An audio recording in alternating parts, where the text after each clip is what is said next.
இப்போ 2017ஆம் ஆண்டு 4வது கேள்வி என்னென்னு பார்த்தோம்னா சுருக்கு கேள்வி உண்டு. அதை எப்படி செய்யணும்னு பார்ப்போம். சரி, இப்போ அடுத்த கேள்வி என்ன இருக்காங்க, 4வது கேள்வியை பார்ப்போம்.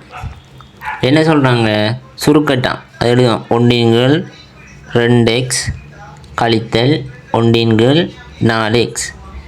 இப்படி வந்து என்ன செய்யணும்னு சொன்னால், முதலாவது அடியில் இருக்கிறது சமப்படுத்தணும். ஆகவே 2க்கும் 4ஐயும் சமப்படுத்துறதுக்கு ஃபார்மஸ் இருப்போம்.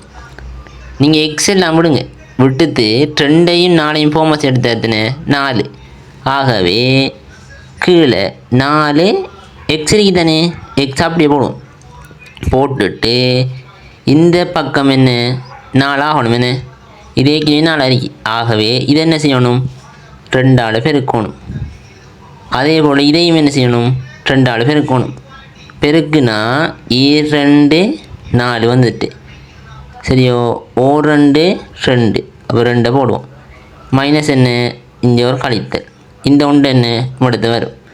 வந்தால் 2ல் 1 ஒன்று எத்தனை 1. கீழே ஒரு 4x இருக்கு. இவ்வளோ தான் என்ன இதுக்குரிய விட. சரியா.